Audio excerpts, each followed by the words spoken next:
করেছেন এবং সেখানে বেশ কিছু সমঝোতা স্মারক সই হয়েছে। এই সমঝোতা স্মারকের বিষয়গুলোকে নিয়ে আপনারা দেখেছেন বিভিন্ন সামাজিক যোগাযোগ মাধ্যমে এবং ক্ষেত্র বিশেষে কিছু কিছু মূলধারার গণমাধ্যমেও বেশ কিছু ভুল তথ্য চলে এসেছে এবং আমরা দেখেছি বিএনপি এবং জামাতের পক্ষ থেকেও বিভিন্ন স্তরের নেতাকর্মীরা অপপ্রচারে লিপ্ত হয়েছে এবং সর্বশেষে এসে গতকাল মির্জা ফখরুল ইসলাম আলমগীরও যুক্ত হয়েছেন সে অপপ্রচারে।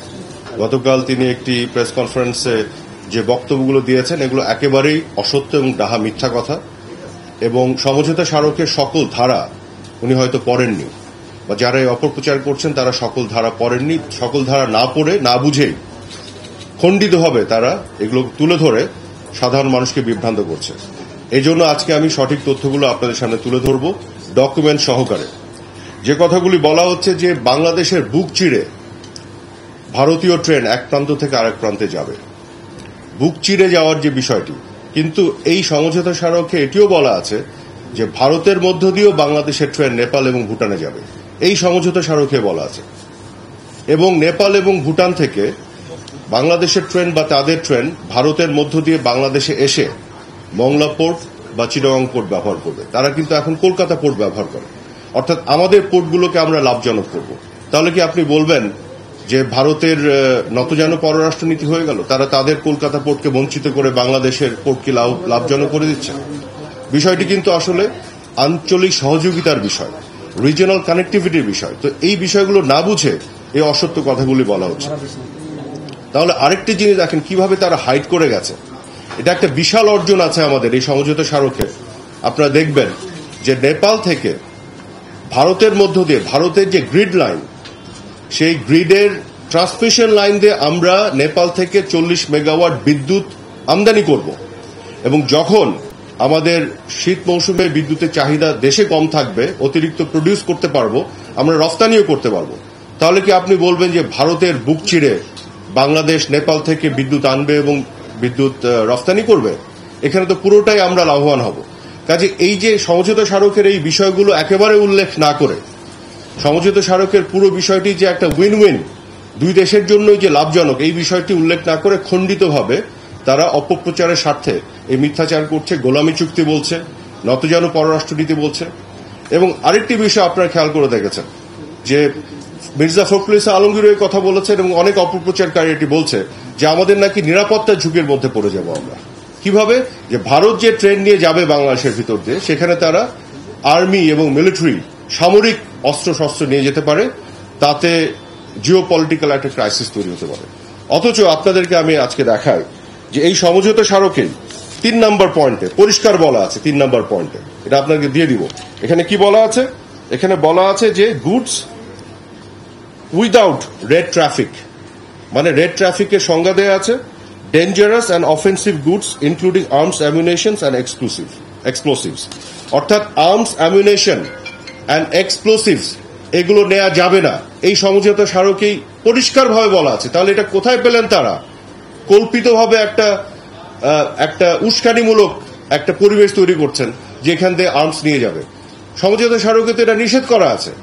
আরেকটি জিনিস আপনাদের বলি, এই সমঝোতা স্মারকে 4 নম্বর ধারায় বলা আছে, সুস্পষ্টভাবে বলছে কি, the movement of the goods and people within Bangladesh and India shall be subject to the relevant national laws, regulations and administrative provisions. অর্থাৎ ভারতের ট্রেন বাংলাদেশের ভিতরে ঢুকে পড়লেই এটা বাংলাদেশের আইনের মধ্যে অপারেটেড হতে হবে।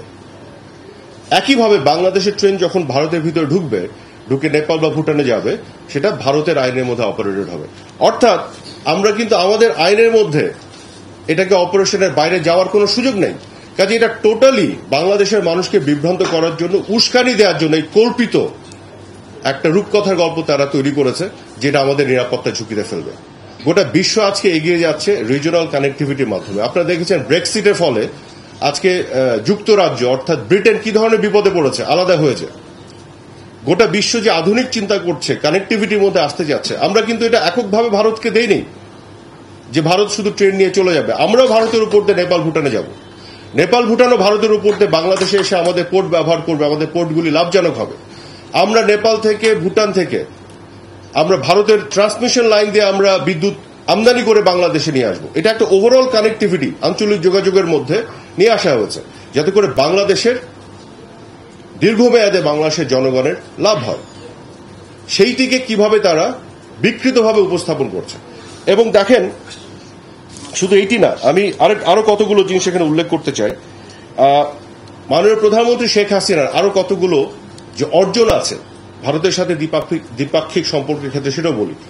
এই যে সমুদ্র সীমা, এটা কে জয় করেছে? বঙ্গবন্ধু কন্যা শেখ হাসিনা। বিএনপি জামাত ক্ষমতায় ছিল, কখনো তো উদ্যোগও নেয়নি। ভারতের সাথে এইটা মিয়ানমারের সাথে জয় করেছেন থার্ড পার্টিতে যে, এবং শুধু জয় করে দখলে নেননি, উনি এটা সুরক্ষার জন্য সাবমেরিন কিনে এনেছেন। এবং খেয়াল করে দেখুন কোথা থেকে এনেছেন, চাইনিজ সাবমেরিন এনেছেন। আপনারা জানেন যে ভারতের সাথে চায়নার দ্বিপাক্ষিক কিছু টেনশন আছে, তারপরও জননেত্রী শেখ হাসিনা কিন্তু এখানে কম্প্রোমাইজ করেননি। তো এটা কি নতজানু পররাষ্ট্রনীতি বলে এটাকে?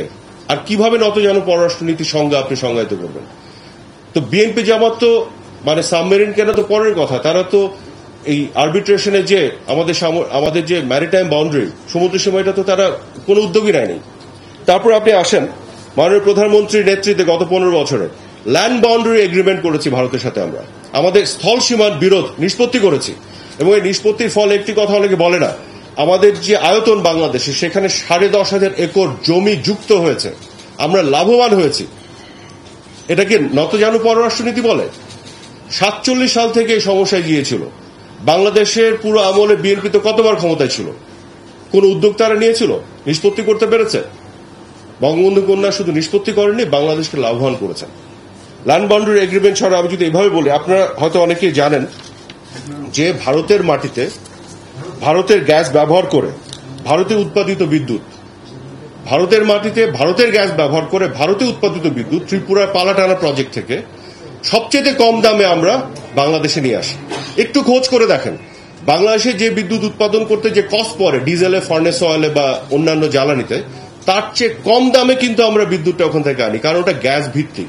এবং ত্রিপুরাতে যে গ্যাস আছে, সেই গ্যাসের চাহিদা কম নর্থ ইস্টে। তো আমরা কিন্তু ঠিকই বাংলাদেশের মানুষকে লাভবান করার জন্য বঙ্গবন্ধু কন্যা ভারত থেকে এটা এনেছেন। এই কথাগুলো তারা বলে না। গঙ্গার পানি চুক্তি কে করেছে? বেগম খালেদা জিয়া তো ভুলেই গেছিলেন এই কথা তুলতে। শেখ হাসিনাই তো গঙ্গার পানি চুক্তি করেছেন 30 বছরের জন্য।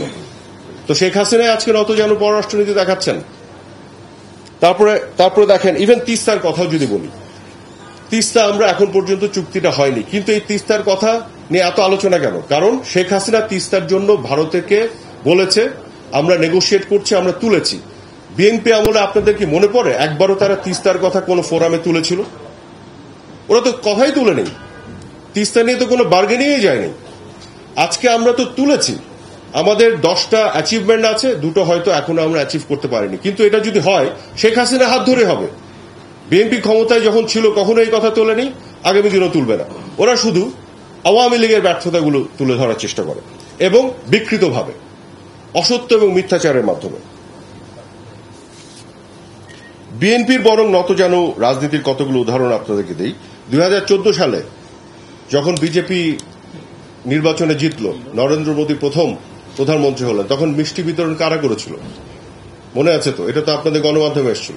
এটাকে কি বলে? বিএনপির এত খুশি কেন? মিষ্টি বিতরণ নতজানু এটাকে বলে না তো কোনটাকে বলে? আচ্ছা, এবার বলেন, প্রধানমন্ত্রী হিসেবে ভারতে গিয়ে বেগম খালেদা জিয়া গঙ্গার পানির বন্টনের কথা বলেন নাই, এটাকে কি বলে?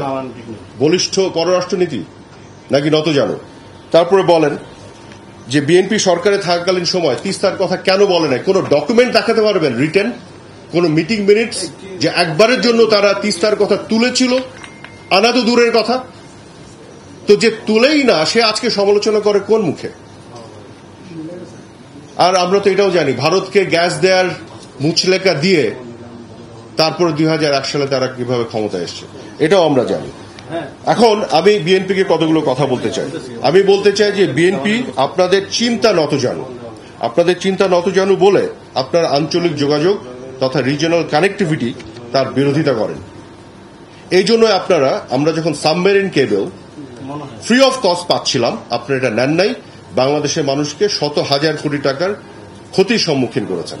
মিয়ানমার যখন আমাদের বাংলাদেশের উপর দিয়ে ভারতে গ্যাস রফতানি করতে চেয়েছিল, সেটিকেও আপনারা করতে দেননি। এটি করলে কিন্তু বাংলাদেশের মানুষ স্বল্প মূল্যে গ্যাস পেত এই চুক্তির আওতায়। আজকে এই গ্যাস পুরোটাই কিন্তু চায়না নিয়ে চলে যায়, অথচ বাংলাদেশের মানুষকে বঞ্চিত করা হয়েছে। শুধু তাই না, আপনাদের যে মানে সততার যে মানদণ্ড সেটিও নতজানু, এবং এতটাই নতজানু যে আপনার মানুষকে বিকৃতভাবে তথ্য উপস্থাপন করে, খণ্ডিতভাবে উপস্থাপন করে মানুষকে ধোঁকা দেন, বিভ্রান্ত করেন।